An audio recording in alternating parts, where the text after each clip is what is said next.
This season of Truly Independent is supported by the Help Them See Foundation. Help Them See is a nonprofit dedicated to supporting feature films that inspire faith, hope, and connection. By partnering with filmmakers, the Help Them See Foundation brings meaningful stories to life and shares them with audiences worldwide, making a lasting cultural impact through the power of cinema. Learn more and discover how you can be part of the movement by visiting helpthemseefoundation.org. Welcome to Season 3 of Truly Independent. I'm Garrett Batty alongside my co-host Daren Smith. Each week, we'll go in-depth with guests, industry experts, and we'll even share our own experiences, all with the goal of demystifying the independent film process. This season, it's all about the script, from the first spark of an idea to a polished final draft, breaking it down for scheduling, budgeting, and ultimately shooting. We'll walk through every step it takes to get from page to production. Welcome to Truly Independent. Hello, man. Welcome back. Hey, it is good to be back. Thank you. How are you doing? I'm great. We should add some context to that statement. You were out of the country last week. I think we dive into this episode and talk about your trip. What was that all about? That's good. Yes, I was out of the country and it's good to be back. And we missed a week recording, but hopefully in real time it won't feel that way. But yes, I was in Antigua, which I just learned how to pronounce before the trip. So Eastern Caribbean, Antigua, doing a really unique project related location scout that we can talk about. Yeah, it'll be interesting to see where this episode goes, but I'm excited to be back. I'm excited to chat with you. Yeah, I think we've got maybe two topics today that we can talk about, but one of them is, when stuff pops up, how and when and why do you say yes to those things? Because, sometimes that's what you should be doing, and other times it can be a distraction from what you should be doing. So Yeah. I wonder, maybe there's not so much you can say about the project yet, but maybe talk about how this came about and how you made the decision to say, like, yeah, I'm going to take some time and go do this and explore it. And if there's figuring out if there's something there. Yeah. Yeah, no, it's a good topic, and it's honestly been something that's been on my mind lately is when do you say yes, when do you say no? And as an independent filmmaker, how do we manage all of these projects that we have to keep simmering until one takes off? And it's this principle of momentum. And Darren, we've talked a little bit about momentum with your current project and kind of understanding when momentum is happening and when to run with that and the risks of that. So I want to talk about that. Okay, do we pursue a project that is gaining momentum at the risk of losing other projects, or how do we best manage that? This is probably there's that filmmaker aspect, but there's also that kind of entrepreneur, just managing an independent film career rather than just gig work. Yeah. So I don't know. It's messy and muddled, but hopefully we'll talk and I'll share our experiences, and listeners can learn what not to do or Yeah. what to do. Well, I think the second part of the conversation today then can be the decisions that I'm looking at making right now on Brotherhood, the project that we're on, and it really sets it up nicely. So let's start with your side, then we can end on my side maybe. Okay, that sounds um, great. but yeah, I That's think you've highlighted the big question, which a lot of filmmakers have, which I think is the core question for this episode is like, how do I choose? And I know we've talked about this before, but now we're in the thick of it. Like you're balancing what 2 or 3 projects on your side, but then you've got this thing that popped up. So walk us through, how did it come together and why did you make that choice? yeah. Why, Well, Garrett? yeah. Why'd you do that? Why? Yeah. Hopefully, the answer explains itself when I say I got a phone call a couple of weeks ago saying, "Would you like to go to Antigua to scout locations?" That question is yes, and then what's the project? Yes, Darren. I've talked about different projects. I'm working on the Pearl, and we've got fundraising for Where the Dog Heals happening. We've got a script. I've already done some location scouts, and all of these films are kind of in that same stage where there's a script, there's some initial funds, there's interest. We just did a read through for the Pearl, and these projects are slow burn. I don't know. It feels like they're gaining a little momentum, like maybe 2 steps forward, 1 step back, or 2 steps forward, and then wait for a little bit. And you never know. I just never know which one is going to take off. So I got a call from a client or a friend.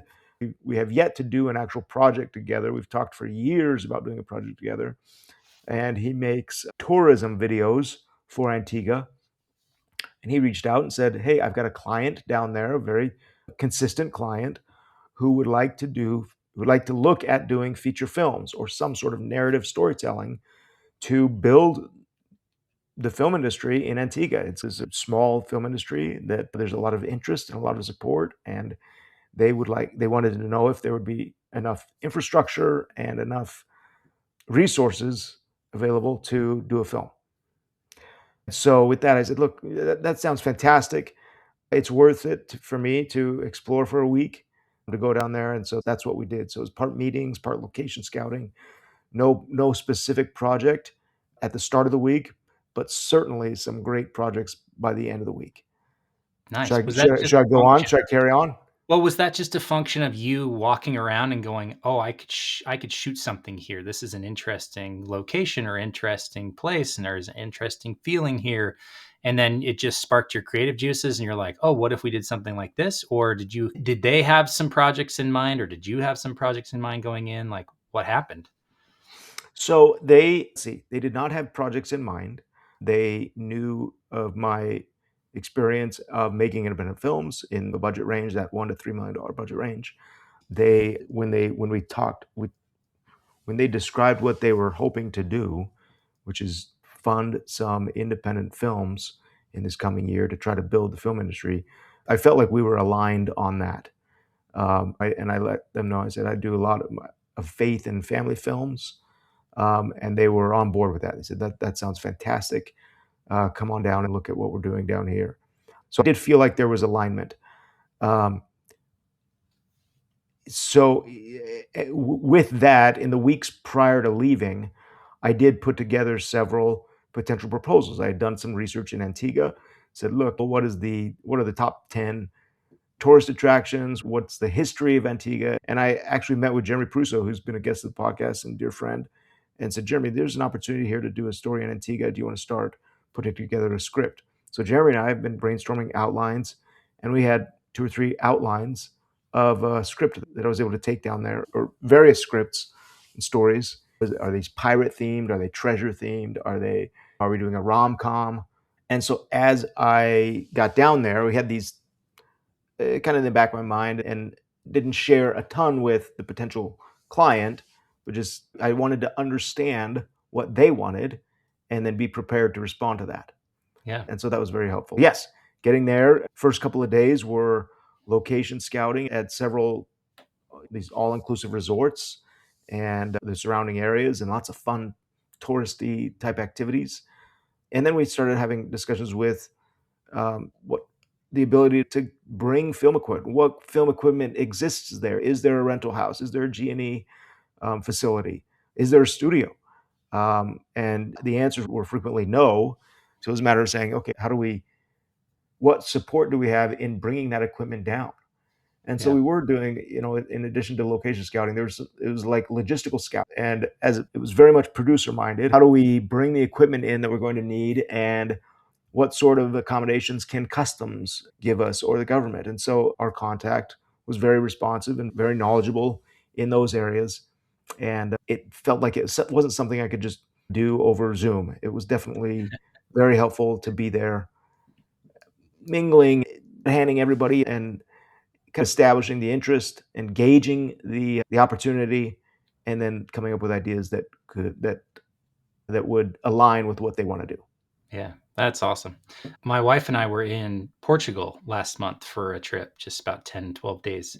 And the same kind of thing happened where we would be walking around an old castle or walking around these lagoons in Lagos, Portugal, and just going, man, it'd be so cool to film here. And then your brain starts going of like, oh, what could we Yeah, do? And how do we shape that into a story? Because there's a big difference between a couple of cool shots at a cool location and a story that justifies all of the logistics and planning and producing that it's going to take to get there. But it's fun. It happens. So that's cool that you were able to go and be there. And I think you transition nicely, not away from your story, but I can add on some of the stuff that I've been thinking of over the last week or two. Of yeah, you talked about putting on your producer brain and going, okay, well, there's the story aspect, but then there's the how are we actually going to pull this off? And I also want to introduce the idea of like every movie I think has a pace that it wants to go at.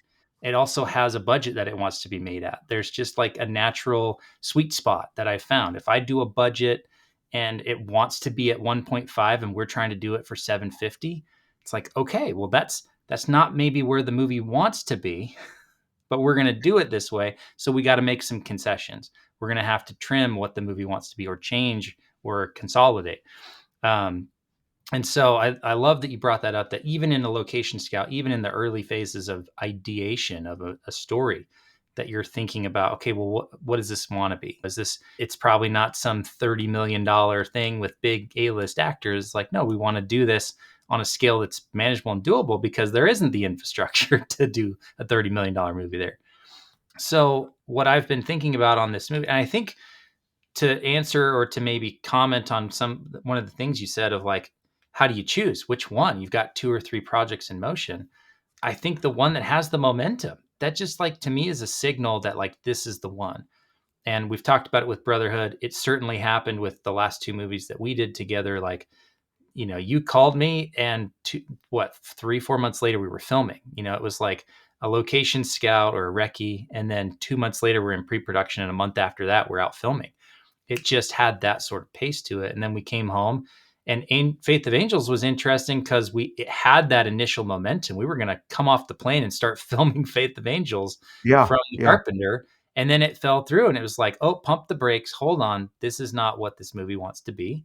And to me, that was a budget thing of this movie deserves this type of budget, not a small budget, not one where we'd have to make a lot of sacrifices to tell the story properly. A year later, it came together. Once we found the right financial partner, it was like all steams ahead, full steam ahead.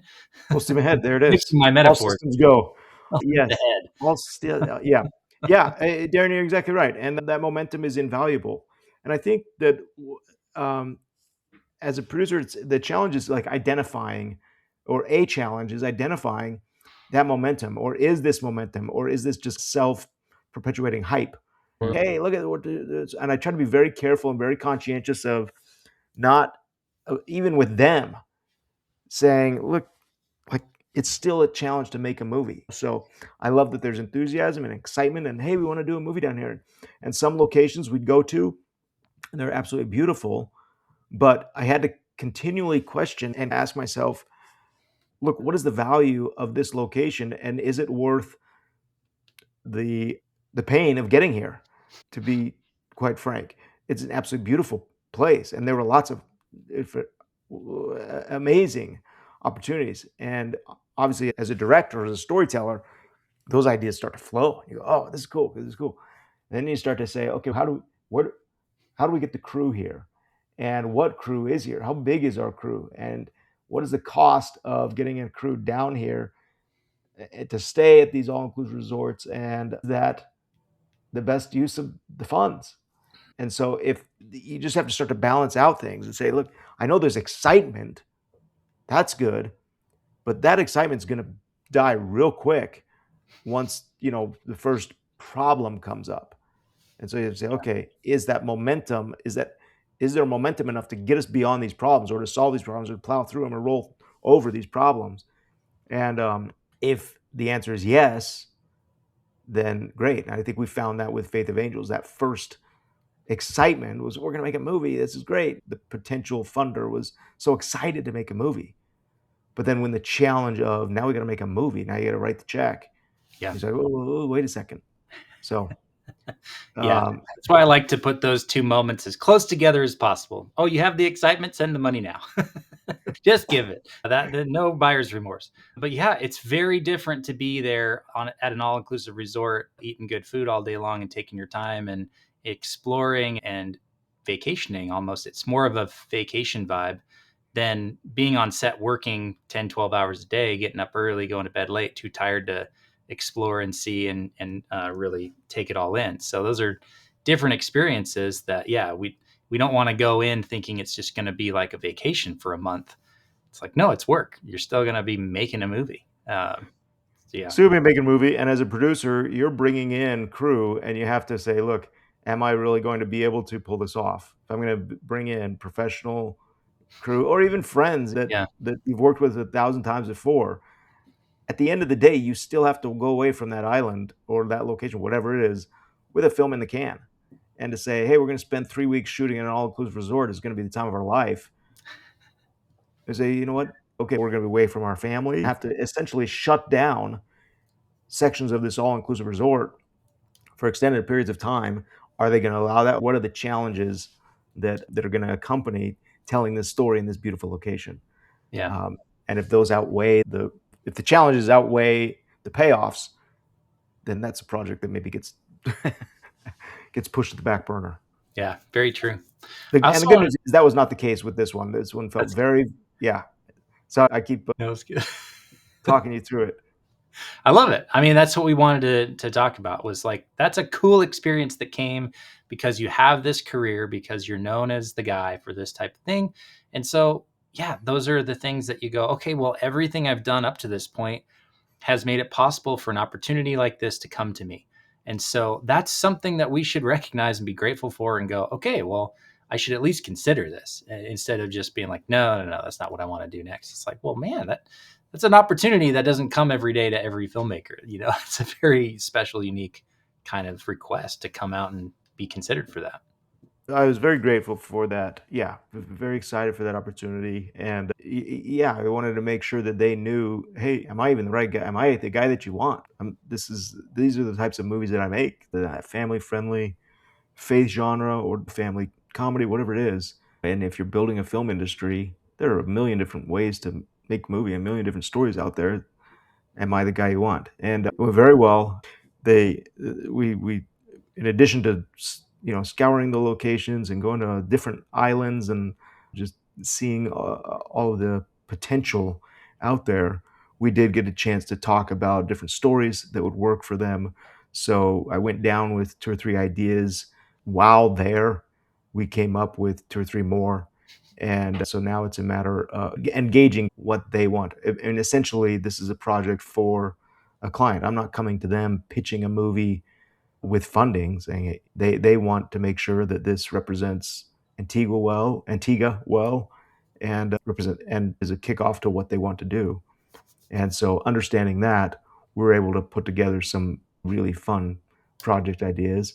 That now it's a matter of saying, okay, now we're going to put together a budget and proposal and send it out there. And those are the problems, and I'm air quoting problems, that he's going to look at. And if his excitement is greater than the problems, then we'll probably be making a movie out there. Yeah, there you go. Amazing. So I also wanted to comment on this idea of like your capacity or your bandwidth as a filmmaker and how do you balance that? Because you talked about the projects you already have kind of in the works with the Pearl and Where the Dog Heals, and then you've got these new things. And so, and I'm sure every week you're getting opportunities coming into your inbox going, hey, do you want to direct this? Do you want to produce this? Do you want to finance this? Do you want to co-produce this?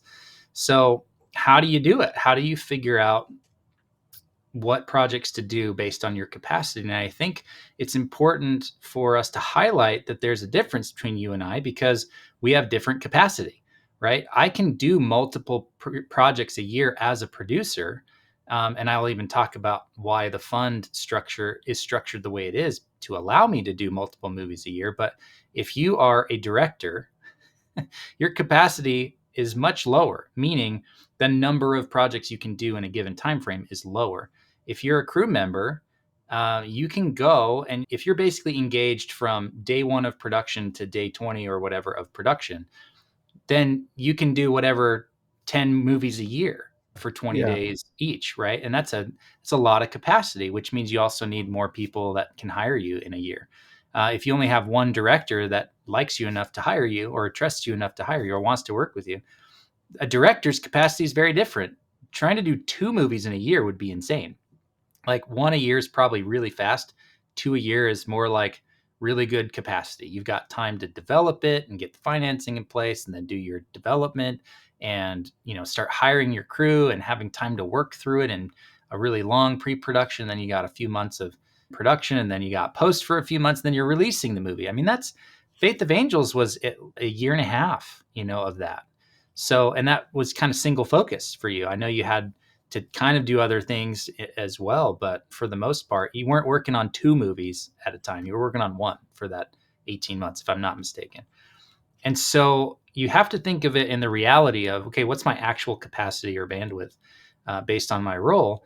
And one of the reasons I structured Producer Fund the way that I have done it is so that I can get out of the day to day responsibility of being on set, being responsible for signing checks and making decisions when, when things break or whatever, solving problems, and staying high level so that I can be working on 3 movies at a time. I can have one in development, one in production, one in marketing and distribution, Yeah. and I can inform and I can be a part of at high level with all those things. But the way I've structured it, and this is the decision that I've been faced with over the last couple of weeks, is how am I going to produce these movies in order to allow me to stay high level? I'll pause there for a second, but I got more. I think, Darren, I think you bring up a great point, and I think that I try to look at. There's two things I look at. One is ownership, and do I own these projects? Then your role is not director. Your role is like owner, and Hmm. that's all of the above. For the Antigua projects, I've told them even when they brought it up. I said, "Look, I see this as a work for hire project. So here's an idea. If you're hiring me to come up with ideas that we could do, here's 3 or 4 ideas, and here's the invoice for that, for the trip or whatever. Right? Yeah. If you're hiring me to direct, then hire me to direct, and that's basically a standard deal. If it's a 4 week shoot, then there's 6 weeks prep, 9 weeks post, and 4 weeks shooting, and that's it. And that's what I have to allow my. I have to limit my involvement to the role. So when you're talking about months and months of development and pre-production, that's producer. Yeah. And if they're not hiring me to produce, then I don't do that. So it would allow me to do those 3 movies in a year as a director. Um, the other thing that I have to say is if I say yes to this, what am I saying no to? Because you're right, we have to recognize our bandwidth, and to not do that would be to, I guess, probably it wouldn't give the projects their due. It would not give the projects the attention that they deserve if you ignore your bandwidth. Yeah. Now So that's part, flexible. Sometimes you can stretch, push yourself, and hey, work 2 jobs. We've all done it. But yes, I principally I have to say, what am I saying no to when I say yes to this project? And I yeah. have to be very transparent with the client. And they said, hey, would you consider coming down and 3 or 4 weeks and we just work through stuff like this together? And based on the budget and those early discussions, I didn't necessarily see the value in doing that. I don't think that's the best thing for the project. And so I let them know. I said, look, I'm not that at that stage in my career where I can just drop everything and hang out here for a month. Yeah. And I don't think that would be the best thing for the project, in my opinion. Yeah. Yes, I'll do the pitch, send it to the client, they'll choose which project, and then it'll be a work for hire thing. That's awesome. And it's great that you kind of had those boundaries or those bumpers in place to be able to say, no, here's the constraints that I'm willing to work in. And I'm not willing to say no to these other things in order to accommodate that. And I think what that highlights is that you've got a goal for where you want your career to be in a year from now, 3 years from now, 5 years from now, and where this plays in helping those dominoes fall over the next couple of years. Like, you don't want it to be a detour. You don't want it to detract or distract from the work that you're already doing to say, no, I've got this foundation, I got these kind of movies, and I'm already lining this stuff up. This has to fit into that. Yes. I'm not going to abandon what I'm building in order to come and do this for the opportunity that it is right now. Maybe if it were some different type of opportunity, there's a different consideration there. Can't abandon. I Yeah. mean, the priority is the Yeah. Helms MC Foundation is a donation-driven fund that is going to allow me to produce and direct multiple movies a year for the next 10 years. Yeah, and you're right, Darren. If this doesn't fall into that, then I need to say no to them more than I do the foundation. Yeah. Yeah. So, I mean, very similar consideration over the last few weeks. My big question was, do I hire or find a production company, or do I build the team myself and produce it through Craftsman Films, which is, a producing entity. It's more of a financing entity. Like, Producer Fund is the financing vehicle to Yeah. fund movies that Craftsman Films will produce. But I don't have, a team of a dozen people that are working for me on all the projects that I do. I don't have I'm at my house. I don't have a production office or a studio or any sort of office space. I don't have people on payroll. And so the idea of, okay, if I'm going to build a team every single time, that's a lot more commitment and a lot more work on my part than maybe I should be doing. But on this project specifically, the timeline is so it's not rushed. We have 6 months that we devoted to development. We're going to film in like April, May of next year. And we really greenlit the movie like November 1st. So you have November, December, January, February, March, Yeah. April. That's 6 months, right? Yeah. So that's a lot of time with money to be able to say we're developing this thing and hiring all of our people.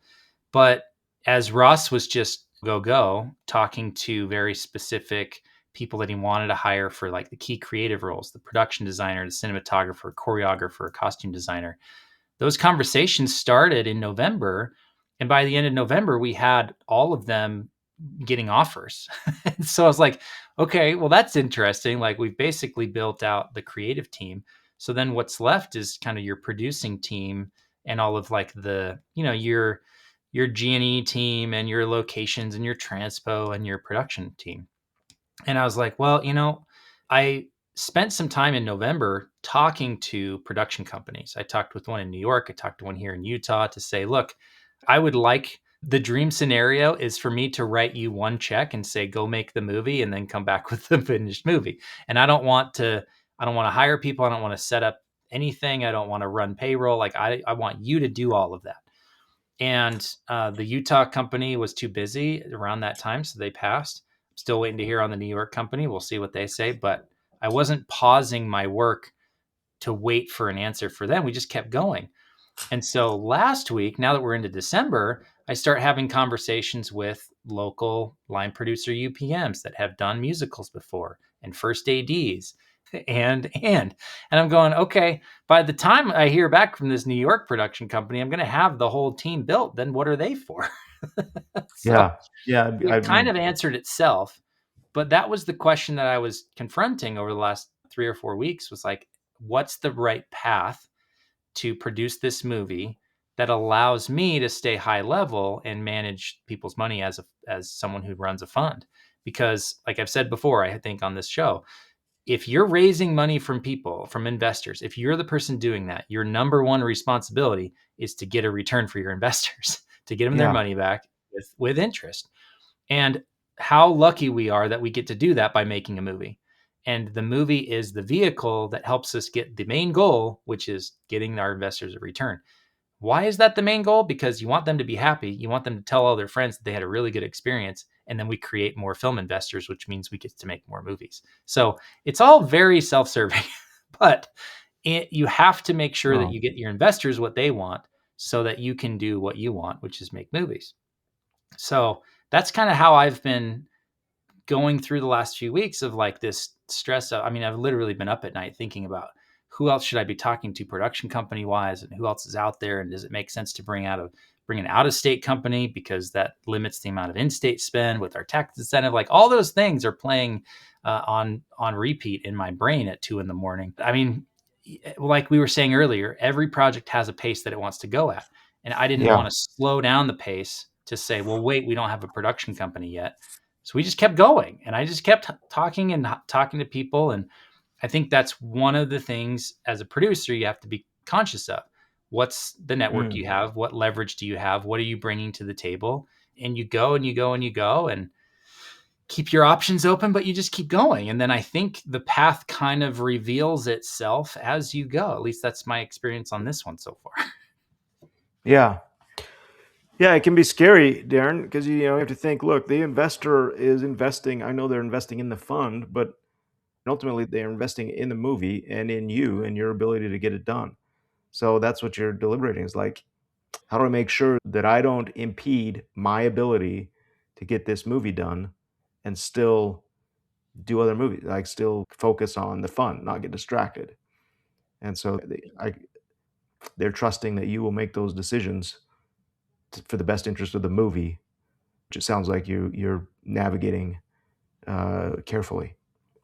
Yeah, I'm trying to. I think I was sending an email off to a potential investor this morning who was asking a bunch of kind of due diligence questions about previous films and the films in the slate and stuff. And I ended the email with, look, this is not one of those check the boxes type things. Like, if you're looking for a quote unquote name actor that has great appeal and bankability internationally and those kind of things, like, that's not what this is. What you're really betting on is that I'm a good manager of uncertainty, that you've got a Mm. good person at the helm of this thing to say, when something doesn't go the way it was planned, or when we're confronted with an opportunity to do something different, I'm going to make a decision that benefits the investors and the projects.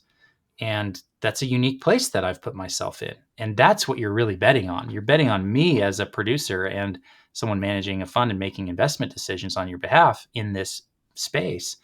But that's what it is. It's not a show me the check boxes and how many of you checked. And if you check enough, then I'll write you a check. Yeah, those conversations happen, but truly independent really isn't about making those types of movies. We're not doing the. That's why they're independent. That's why people are saying no to them. But we're going to figure out a way to make them. Yes, we're doing it without you, whether you like it or not. Whether we Yeah. like it or not, maybe. But yeah, it's been a fun process, and for the sake of documenting the process on the show, by January, mid January, I will have a final decision. I hope to hear back from the company in New York. The reason why I'm still kind of leaving that door open is because they have a really great relationship with a distributor. So, I mean, I don't need to talk about who the production company is, but they have a relationship with Amazon MGM. And so that's a very different path for distribution to say, oh, if I can bring in a production partner, even if they're just like a producer in name only, and they say, look, I'm gonna be a producer and collect a little fee in order to make smooth the path or grease the runway for this conversation with Amazon MGM, maybe that's worth it, because that's a very different distribution strategy than self-releasing, hiring a distributor to put us in a couple hundred screens with no marketing budget. And so that's why I'm leaving that lane open still. And I'm not really looking at any other production companies to say, oh, who else is out there? Because if they don't have that sort of relationship, well, I've already built the whole production company. I don't need their help anymore. And I don't want to pay a fee just for them to like be on the project when I've already done a lot of the heavy lifting. So that's where I'm at. By 3-4 episodes from now, we'll have a final update of like, if we want to follow up on it, like, yes, we're doing it this way. Here's who we're working with. I should have some distribution a little bit more dialed in. I'm in those conversations now and have 3 more conversations with distributors this week. And so it's a lot of just getting it set up because I don't have a production company with a relationship yet. And so you build it yourself. You go truly independent. You just make it happen. Yeah. I love it, Darren. And it's my brain starts to go down the whole distributor road and what are the costs of distribution? What are the opportunity costs? I say, oh, I have a New York based production company that has a relationship with a distributor. And just asking, what do you really want out of that? Is it the relationship with the distributor?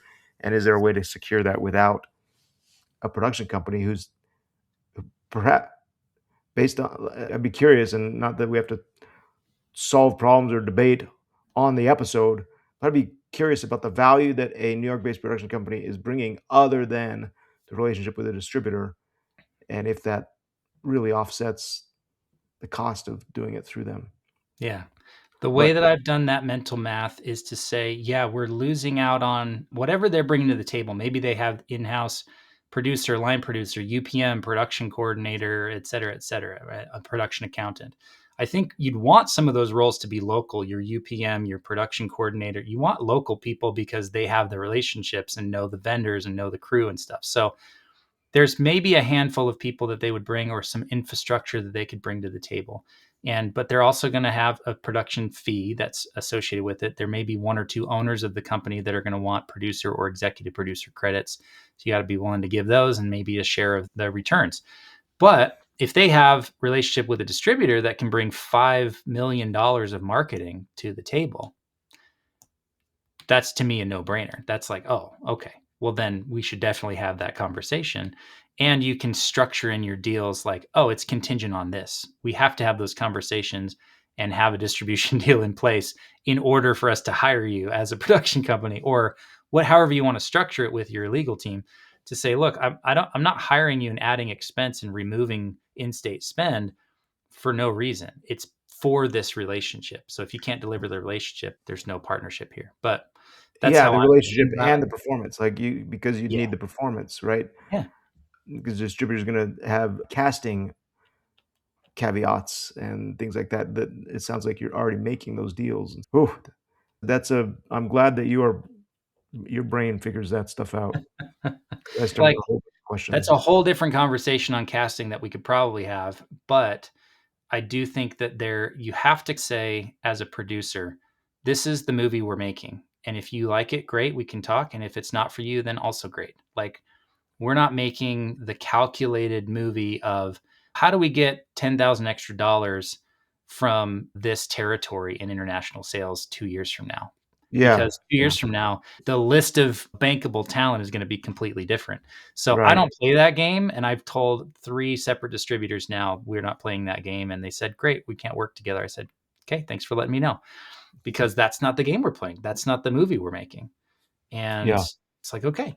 They go, okay, great, good luck. And I say, great, thanks for the call. And, we're friends and it's fine. But yeah, yeah, everybody has the market. Everyone has a place in the market that they've carved out. And it's really hard to get people to budge from that. And so if you're talking to an international sales agent or a distributor and saying, look, there's potential to come in on some financing or some marketing distribution fees or whatever, we can have that conversation. But as soon as they go, well, tell me about your talent, I'm like, yep, we're in different lanes. This is not going to work out in your favor. So let's just pause there and say, thanks for the call. We'll talk next time. that's a yeah, it's a tricky spot. That's like a That is why. Cool, man. I'm excited to hear if that project, or if a project comes from that. I'm excited to hear how you guys pick it up in the new year, because I think everything shuts down basically from here on out. Like after this week, we're recording this on what, the 15th. yeah, In my calendar reflects that, like last week, first week of December, and this week were packed. Like everybody's trying to get end of the year deals and business and conversations happening, but nobody's meeting from the 20th on. Like yeah, that's just, you're done. Like don't even try to reach out to people. So I've done all of my like email blasts, and here's how to contact me, and let's set up a call. And tomorrow and Wednesday are like 10 calls both days, just stacked. yeah, But Thursday, Friday, nothing. Next week, nothing. So yeah. I'm excited to take some time off and to be Take some able time to. off. Tune in next week for the annual review, the reminiscent. Yeah, there you go. I don't know. Let's talk about, I don't know, the best movies we've seen this year or something. I love it. And biggest Um, lessons learned in what we've been trying to do this year. Yeah. and not to belabor the point, but I do want to do an episode or at least have a conversation about maintaining momentum and just saying, look, that how do we, yes, the Antigua project or the Faith of Angels, excuse me, the Where the Dog Heals or the Pearl or even Brotherhood. And unless you have a guy like Ross that is just eat, sleep, and drink movie making, how do Yeah. you, as a producer, maintain that momentum so that because you got a year's worth of production and project that you have to do and problems to solve. So another discussion, teaser for another episode. Yep. I love it. Okay, man. Good stuff. I'll see you in a few hours. We're hanging out today doing some filming, and I'm excited to have people see what we've been working on, because I've been told by a potential PR partner not to scoop ourselves, and so I need to be very cautious of what I say on this podcast and on my LinkedIn to make sure that I'm not saying things before the official channels say things. But man, we've been doing some behind the scenes filming about the process of making Brotherhood, and I'm very excited for those to come out. Yeah. Yeah. No scoops. All good review stuff, though. There you go. All right, man. Thanks a ton. See you next time. Okay. Thanks for joining us. If you are enjoying Truly Independent, please share and subscribe so you don't miss the rest of the journey. Today's episode was edited by Michael Bradford and produced by Three Coin Productions. This season of Truly Independent is supported by the Help Them See Foundation. Help Them See is a nonprofit dedicated to supporting feature films that inspire faith, hope, and connection. By partnering with filmmakers, the Help Them See Foundation brings meaningful stories to life and shares them with audiences worldwide, making a lasting cultural impact through the power of cinema. Learn more and discover how you can be part of the movement by visiting helpthemseefoundation.org.